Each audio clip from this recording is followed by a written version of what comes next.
የብልጽግናው አገዛዝ መዋቅራዊ ፍርሰት ሂደት በከፍተኛ ፍጥነት እየጨመረ መሄዱ ተጠቁሟል። 7 የሲቪል አመራሮች ከወታደራዊ ካምፕ ጠፍተዋል። የታችኛው መዋቅር አመራሮች ያስገቡት መልቀቂያ ተቀባይነት ባለማግኘቱ ከፋኖ ኃይሎች ጋር ሚስጥራዊ ንግግር መጀመራቸው ተሰምተዋል። ቀዳሚው የግንባር መረጃችን ነው። ፋኖ አገዛዙን ያሸበረበትን አነጋጋሪ የድሮን ቴክኖሎጂ ትጥቅ በተመለከተ ተጨማሪ ማብራሪያ ሰጥቷል። ከድሮን ትጥቁ ጋር ተያይዞ ፋኖ እንኳን በሰማይ መጥቶ በምድርም አልቻልነውም የሚል ስጋት ለመከላከያ ጥያቄ ያቀረቡ የሚሊሻ ኃይሎች ሲታሰሩ፣ የፓራ ኮማንዶ አባላቱ ደግሞ ፋኖን ተቀላቅለዋል። ፋኖ በታጠቀው ካማካዚን ድሮን ጉዳይ አመራሩ ተጨማሪ ማብራሪያ ሰጥቷል። ይህም ሌላኛው የግንባር መረጃችን ነው። የብልጽግናው አገዛዝ ሩሲያን ጨምሮ ከምስራቅ አውሮፓ ሀገራት በተለይም ቤላሩስ፣ አዘርባይጃን፣ ቼክ ሪፐብሊክ ሚስጥራዊ የጦር መሳሪያ ግዢ ስምምነቶችን የፈጸመ ሲሆን ይህን ስምምነት ተከትሎ ተከታታይነት ያላቸው የጦር መሳሪያ የጫኑ የጦር አውሮፕላኖች በአዲስ አበባ ቦሌ፣ በደብረ ዘይት ሐረር አየር ኃይል ሜዳና በባህር ዳር ዓለም አቀፍ አውሮፕላን የጦር መሳሪያ በማራገፍ ላይ ናቸው። ብልጽግና ካስቀጠለው ጦርነት ጋር ተያይዞ ከሩሲያ ተጨማሪ ጦር መሳሪያ ማስገባቱ ታውቋል። አብራችሁን ስትዘልቁ ወሳኙን ወታደራዊ መረጃ ትሰሙታላችሁ። የኢራን ጦርነት ትራምፕን ብስጩ አድርጓል። በስልጣናቸው ላይም ከባድ አደጋ ደቅኗል። ኢራንን አልቻሏትም። ዘ ኢኮኖሚስት የትራምፕን ወቅታዊ አቋም የለካ ትንታኔ አስነብቧል። ትራምፕ በዚህ ጦርነት ቢያንስ 3 ዋና ዋና ጥንካሬያቸውን ማጣታቸውን ተንትኖ አቅርቧል። የኢራን አሜሪካ እስራኤል ጦርነት አዲሱ የዓለም ስርዓት አመላካች ክስተት ስለመሆኑ ዜና ትንታኔያችን ሰፋ ያለ ቅኝታ አለው። ሰላም ጤና ይስጥልን ውድ የጣና ቲቪ ተከታታይ ቤተሰቦቻችን፣ አብራችሁን ስትቆዩ እነዚህንና ሌሎች ዝርዝር መረጃዎችን ታደምጣላችሁ። የጣቢያችን የሰዓቱ ዜና መረጃና ዜና ትንታኔዎቻችን እንሆ ተጀምረዋል። እስከ መጨረሻው አብራችሁ እንድትቆዩ አክብሮታዊ ግብዣችን ነው። የብልጽግናው አገዛዝ መዋቅራዊ ፍርሰት ሂደት በከፍተኛ ፍጥነት እየጨመረ መሄዱ ተጠቁሟል። 7 የሲቪል አመራሮች ከወታደራዊ ካምፕ ጠፍተዋል። የታችኛው መዋቅር አመራሮች ያስገቡት መልቀቂያ ተቀባይነት ባለማግኘቱ ከፋኖ ኃይሎች ጋር ሚስጥራዊ ንግግር መጀመራቸው ተሰምተዋል። አፋብን ባለፈው መጋቢት 9 ቀን በ3 እዞች የተቀናጀ ማጥቃት በከፈተው ዘመቻ የደቡባዊ ጎንደር ቀጠናዎች ላይ ከፍተኛ ወታደራዊ ድል ማስመዝገቡን ተከትሎ ከመጋቢት 9 ማጥቃት በኋላ ባሉ ቀናት የዘመቻው ተጽዕኖ በጉልህ በመታየት ላይ መሆኑ ተጠቁሟል። በዚህ ዘመቻ ሞትና ቁስለኛ ከሆኑት የአገዛዙ ጥምር ጦር አባላት ውጪ በሲቪል አመራር ደረጃ 26 በወታደራዊ ማለትም የአድማ ብተናና የፖሊስ መኮንን ባለማዕረግ አዛዦች ውስጥ ደግሞ 8 ያክሉ መሞታቸው የአገዛዙን መዋቅር መፍረስ ያመላከተ ሆኗል። ከሟች አመራሮች በላይ ይህን መርዶ ተከትሎ ቀሪ አመራሩ መበተኑ የዘመቻውን ተጽዕኖ ያሳየ ሆኗል። ይህንን ተከትሎ የታችኛው መዋቅር ሙሉ በሙሉ ሊባል በሚችል ደረጃ የፈረሰ ሲሆን የታችኛው መዋቅር አመራሮች ለበላይ አለቆቻቸው ያስገቡት መልቀቂያ ተቀባይነት ባለማግኘቱ ከፋኖ ኃይሎች ጋር ሚስጥራዊ ንግግር መጀመራቸው ተሰምተዋል። በነፍሳችን እየተቀለደበት ነው ያሉ አመራሮች እጃቸውን ለፋኖ ለመስጠት ሽምግልና መላካቸውን ያረጋገጡት ምንጮች ለፋኖ እጃቸውን መስጠት ያልፈለጉ ደግሞ የራሳቸውን አማራጭ እየተከተሉ መሆኑን ገልጸዋል። ከዚህ ጋር ተያይዞ ወረዳቸውን ለፋኖ ኃይሎች አስረክበው በአገዛዙ ወታደራዊ ካምፕ ውስጥ የተቀመጡ 7 የሲቪል አመራሮች ከወታደራዊ ካምፕ መጥፋታቸው ታውቋል። የስማዳ 2ቱም ወረዳዎች፣ የስቴ 2ቱም ወረዳዎች፣ የእብናትና የመና መቀጣዋ ወረዳ አመራር የሆኑ 7 አመራሮች ምርጫ ታስፈጽማላችሁ በሚል ከተጠረነፉበት ከወታደራዊ ካምፑ በመውጣት ደብዛቸው መጥፋቱን ምንጮች ጠቁመዋል። እነዚህ 7 ኮብላይ አመራሮች የወረዳ አስተዳዳሪም ጭምር መሆናቸው ፖለቲካውንና የጸጥታ ዘርፉን ይመራሉ የተባሉ መሆናቸው ኩብልላው የአገዛዙን መዋቅር መጠገን በማይችልበት ደረጃ ያሽመደመደ ሆኗል። በጠፋ አመራሮች ላይ ማደኛ ወጥቶ በመከላከያና ሲቪል ደህንነቶች በኩል በአዲስ አበባ፣ ባህር ዳርና ጎንደር ከተሞች ክትትል እየተደረገባቸው መሆኑም ታውቋል። በአገዛዙ በኩል የራሱ ሲቪልና ወታደራዊ አመራር ጭምር እየከዳው ቢሆንም የብልጽግናው መከላከያ ኃይልን ጨምሮ የክልሉና የዞኑ አመራሮች የሚሰሩት ፕሮፓጋንዳ ግን የችግሩን ግዝፈትና ጥልቀት የካደ ሆኖ ቀጥሏል። በአንድ ቀን ዘመቻ ከ300 በላይ ሰራዊት ሞት፣ ከ26 በላይ ሲቪል አመራርና ከ8 በላይ ባለማዕረግ የአድማ ብተናና የፖሊስ መኮንኖች በውጊያ ያጣው አገዛዙ ከ40 በላይ ተሽከርካሪዎችን፣ በርካታ ዲሽቃና ብሬን፣ በመቶዎች የሚቆጠሩ የነፍስ ወከፍ መሳሪያዎች ከወታደሮቹ ጋር ተነጥቆ ችግሩን ተቆጣጥሬያለሁ የሚል መግለጫ ማውጣቱን እንደቀጠለ መሆኑ ጉዳዩ አልሞት ባይ ተጋዳይነት ሳይሆን አገዛዙ አሁንም ክልሉ ከግጭት አዙሪት እንዳይወጣ ያለውን ፍላጎት የሚያሳይ ነው ተብሏል። በክልሉ ውስጥ በርካታ ከተማ አስተዳደሮችንና የወረዳ ማዕከላትን አቅፎ ከያዘው ደቡብ ጎንደር ዞን ከ22ቱ መዋቅር ውስጥ ከ4ቱ በስተቀር 18 ያክሉ ከተማ አስተዳደሮችና የወረዳ ማዕከላት በፋኖ ኃይሎች ቁጥጥር ስር የገቡ ሲሆን የእነዚህ የፈረሱ መዋቅር አመራሮች ደግሞ በከፊል በውጊያ ህይወታቸው አልፈዋል አሊያም ቆስለው በሕክምና ላይ ናቸው። ጥቂት የማይባሉት ደግሞ ኮብልለዋል። በፋኖ ቁጥጥር ስር የሚገኙም አሉ። እንዲህ ባለው ሁኔታ መዋቅራዊ የፍርሰት ሂደቱ በከፍተኛ ፍጥነት እየጨመረ የሄደበት አገዛዙ ከህዝብ አልፎ በራሱ የሲቪልና ወታደራዊ አመራሮች ዘንድ የተጠላ የሞት አዋጅ ምልክት ሆኗል። እንዲህም ሆኖ በፕሮፓጋንዳ ማሽኖቹ በኩል አማራን በአማራ እያጫረሰ አለሁ ማለቱን እንደቀጠለ ነው።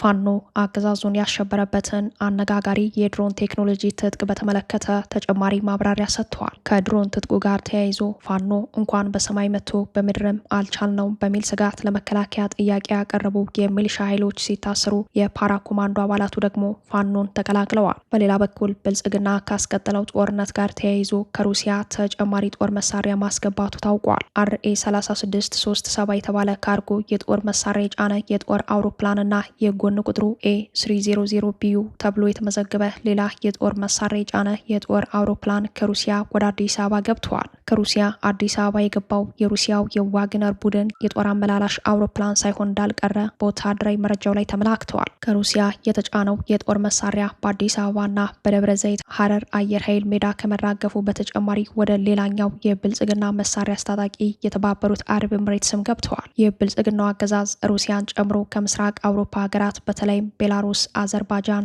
ቼክ ሪፐብሊክ ሚስጥራዊ የጦር መሳሪያ ግዢ ስምምነቶችን የፈጸመ ሲሆን ይህን ስምምነት ተከትሎ ተከታታይነት ያላቸው የጦር መሳሪያ የጫኑ የጦር አውሮፕላኖች በአዲስ አበባ ቦሌ፣ በደብረ ዘይት ሀረር አየር ኃይል ሜዳና በባህር ዳር ዓለም አቀፍ አውሮፕላን የጦር መሳሪያ በማራገፍ ላይ መሆናቸው በተከታታይ መዘገባችን ይታወሳል። የትናንቱ ከሩሲያ የተነሳ RA3637 የተባለ ካርጎ የጦር መሳሪያ የጫነ የጦር አውሮፕላንና የጎን ቁጥሩ A300 BU ተብሎ የተመዘገበ አንቶኖቭ የጦር መሳሪያ ጭኖ ወደ ኢትዮጵያ መግባቱን ያመላከተው ወታደራዊ መረጃም የዚሁ ሚስጥራዊ የጦር መሳሪያ ግዢ ስምምነት አካል እንደሆነ ነው በመረጃው ላይ ተመላከተው። አገዛዙ በአማራ ላይ የዘር ማጥፋት ዓላማ ያለውን ጦርነት ለማስቀጠል መሳሪያ በብዛት በማስገባት በከፍተኛ ቴክኖሎጂና የጦር መሳሪያ አቅም ላይ የተመሰረተ ወታደራዊ ዘመቻ ከማስቀጠሉ ጋር ተያይዞ ፋኖ ይህንን ጥቃት ለመከላከል የህልውና ትግሉን ወደ አንጻራዊ ቴክኖሎጂ ምዕራፍ ለማሸጋገር በራስ አቅም ጥረት በማድረግ ላይ ይገኛል። ፋኖ በራሱ ምሁራን የተሰሩ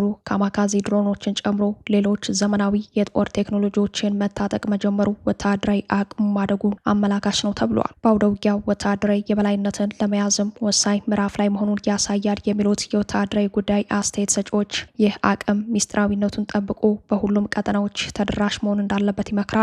በጉዳዩ ላይ የአፋብኃኝ ሸዋ ጠቅላይ ግዛት እዝ ዋና ቃል አቀባይ አርበኛ አበበ ሙላት ተጨማሪ ማብራሪያ ሰጥተዋል። እዙ የወታደራዊ አቅሙን ከፍታ ያሳየበትን የድሮን ቴክኖሎጂ ትጥቁን በቅርብ ይፋ ማድረጉን ተከትሎ ለተፈጠረው ጥያቄ አርበኛው ከአንከር ሚዲያ ጋር በነበረው ቆይታ ፋኖ የድሮን ቴክኖሎጂ በመታጠቅ በድሮን የታገዙ ጥቃቶችን ሲፈጽም መቆየቱን በምስልና በማስረጃ ማረጋገጫ ሰጥተዋል። ሸዋ ጠቅላይ ግዛት እዝ ውህደት ከመፈጸሙ በፊት እንደ አፋድ በነበረበት ጊዜ ተቆጣጥሮ በሚያስተዳድራቸው ቦታዎች ላይ በርካታ ተጋድሎችን ሲያደርግ መቆየቱን አስታውሶ ከተጋድሎች መካከል አንዱና ዋነኛው በአየር ኃይል ክፍሉ የካማካዚ ድሮን በራሱ የሰው ኃይልና ውስጣዊ አቅም መስራቱን አርበኛው አስረድተዋል። በዚህም አፋብኃኝ ሸዋ ጠቅላይ ግዛት የመጀመሪያው የድሮን ቴክኖሎጂ የታጠቀ አድርጎታል። የአማራ ፋኖ ብሔራዊ ንቅናቄ ሸዋ ጠቅላይ ግዛት እዝ የአየር ኃይል ክፍል ላለፉት 3 ዓመታት በተሰማራባቸው ቀጠናዎች በሙሉ መካናይዝድ ጦር፣ አየር ወለድ ኮማንዶ፣ እግረኛ ሰራዊት፣ የአገዛዙ ካምፕና ሎጂስቲክ ማከማቻ ላይ በተጠና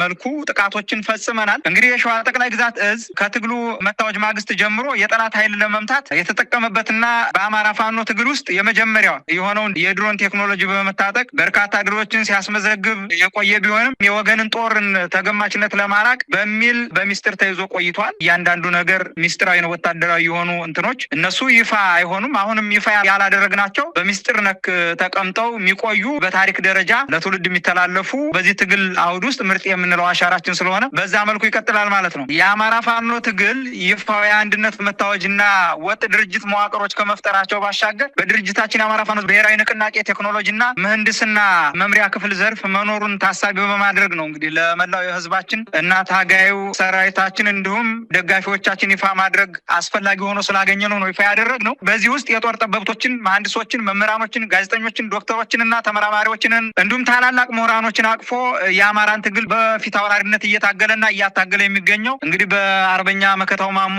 የሚመራው የሸዋ ጠቅላይ ግዛት እዝ በዚህ በአማራ ጠሉ የኦህዴድ መራሹ የብልጽግና ስርዓት ላይ በጠንካራ ወታደራዊ ክንፉ በኩል በሚያሳርፈው ጠንካራ ምት ስርዓቱን በማሳፈር ረገድ ትልቅ ታሪካዊ አሻራን ተወጥቷል፣ እየተወጣም ይገኛል። ስኬታማ የሆኑ ኦፕሬሽኖች ተሰርተዋል። ሸዋ ጠቅላይ ግዛት እዝ የመጀመሪያውን የአየር ኃይል ክፍል ያቋቋመው በህዳር ወር 2016 ዓ.ም እንደሆነ አርበኛው በዚህ ማብራሪያ ላይ የገለጸ ሲሆን የመጀመሪያውን የተሳካ በድሮን የታገዘ የድሮን ጥቃት የፈጸመው ደግሞ የካቲት 23 ቀን 2016 ዓ.ም መሆኑን አክሎ ገልጸዋል። ፋኖ በድሮን የታገዘ ጥቃት መፈጸም ከጀመረ ወዲህ የአገዛዙን የከባድ መሳሪያ ቅንቡላ መቀነስ መቻሉን አርበኛው አስረድተዋል። በመንዝ ሸዋሮቢት ዙሪያ ተጉለትና ሌሎችም አካባቢዎች ላይ በነበሩ የአገዛዙ ወታደራዊ ካምፖች ላይ የድሮን ጥቃት በመፈጸም ድል ማስመዝገቡንም አርበኛው በማሳያ አብራርተዋል። አገዛዙ አለኝ የሚለው ኤሊት ፎርስ ሸዋ ላይ አሰማርቶ ኔትወርክ አጥፍቶ ጭፍጨፋ እስከ መፈጸም ያደረሰው ዋና ምክንያትም የፋኖ ወታደራዊ አቅም ከፍ ማለቱን በመረዳት መሆኑን አርበኛው አስታውቋል። ከዚህ ጋር ተያይዞ በሸዋ የአገዛዙ ሰራዊት ይበልጥ የሚፈርስበት ኩብለላና ክህደት ተበራክተዋል። ከሸዋ ሰላሌ በመነሳት ወደ መራቤቴ ቀጠና ለበርካታ ቀናት የእግር ጉዞ በማድረግ በመጨረሻም ፋኖን የተቀላቀሉ የመከላከያ ሰራዊት አባላት አሉ። በተለይም ከዚህ ቀደም ፋኖ የድሮን ቴክኖሎጂ ታጥቋል የሚለው መረጃ በፋኖ አመራር ከተረጋገጠ በኋላ በሸዋ በሚገኙ የሚሊሻ አባላት ላይ ከፍተኛ ሽብር ፈጥሯል። ከዚህ ቀደም በይፋት ቀጠና ፋኖ ድሮን ይጠቀማል የሚለው መረጃ በአመራሮቹ ሲረጋገጥ የሚሊሻ ኃይሉ ስጋት ገብቶታል። ፋኖ በቀወት ወረዳ ፖሊስ ጣቢያ የሚሊሻ ካምፕ ላይ የተወረወሩ ቦምቦች የድሮን ጥቃት መሆናቸውን ሲያረጋግጥ ፋኖ እንኳን በሰማይ መጥቶ በምድር መጥቶም አልቻልነውም በሚል ስጋት የአንጾንኪያ ገምዛ የሚሊሻ አባላት ትጥቃችሁን ውሰዱ በሚል ለመከላከያ ጥያቄ ማቅረባቸውንም የጣና ዘጋቢ ከውስጥ ምንጮች ባገኘው መረጃ አረጋግጠዋል። ጥያቄ ያቀረቡት የሚሊሻ ኃይሎች መታሰራቸውም ተሰምተዋል። ይህ በእንዲህ እንዳለም ፋኖ በምርኮኛ አያያዝ ዙሪያ ጥብቅ መመሪያ ሰጥተዋል። መመሪያው ምርኮኞች በዓለም አቀፍ የጦር ወንጀል ሕግ መሰረት በጥሩ ሁኔታ እንዲያዙና በቀጣይ በምርኮ ለሚመጡት የብልጽግና ባለስልጣናት የመከላከያ አባላት ዋስትና የሚሰጥ ነው ተብሏል። በምርኮኞች ላይ የአያያዝ ጉድለት ባሳዩ የፋኖ አባላት ላይ የዲሲፕሊን እርምጃ እንደሚወሰድ ለጣና በደረሳት መረጃ ላይ ተመላክተዋል።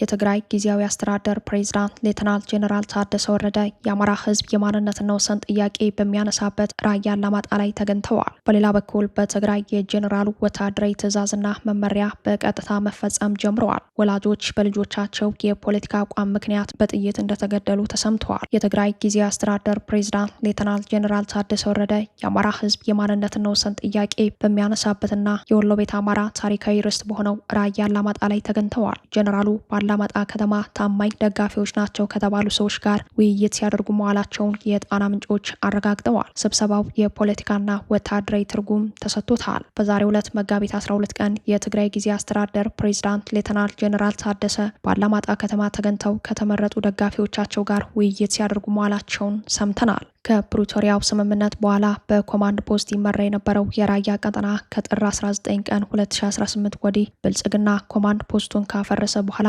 ለመጀመሪያ ጊዜ ወደ አላማጣ ከተማ ያቀኑ የጊዜያዊ አስተዳደሩ ፕሬዝዳንት የስልጣን ጊዜያቸው ሊያበቃ 18 ቀናት ብቻ የቀራቸው ቢሆንም የአሁኑ ጉዟቸው ከፍተኛ የፖለቲካ ትርጉም ተሰጥቶታል። በተለይም የብልጽግናው አገዛዝ የኮማንድ ፖስቱን አደረጃጀት በማፍረስ አካባቢው ለቆ መውጣቱ በራያ 6ቱም ወረዳዎች የህወሓት ታጣቂዎች በቁጥር ከፍተኛ ሆነው መሰማራታቸው እንዲሁም ታደሰ በህወሓት ወታደራዊ ክንፍ በኩል የደቡብ ግንባር አዛዥ በሚል የተመደቡትን ሜጀር ጄኔራል ዮሐንስ ወልደ ጊዮርጊስ ጆን መዲድንና አለም ገብረዋህድን አስከትለው ወደ አላማጣ መጓዛቸው አሁን ካለው የፖለቲካ አስተላለፍ አኳያ ያላማጣው ጉዟቸው ፖለቲካዊና ወታደራዊ ትርጉም ተሰጥቶታል። ታደሰና ልኡካን ቡድናቸው ባላማጣ ታማኝ ደጋፊዎች ናቸው ካሏቸው ሰዎች ጋር ካደረጉት ምክክር በላይ ለጉዞ የተመረጠው ጊዜና ስብስቡ የበለጠ ፖለቲካዊና ወታደራዊ ትርጉም የተሰጠው ሲሆን የብልጽግናው አገዛዝ በበኩሉ ኮማንድ ፖስቱን በማፍረስ ከራያ 6ቱም ወረዳዎች ወደ ኋላ አፈግፍጎ ራያ ቆቦ ላይ ከፍተኛ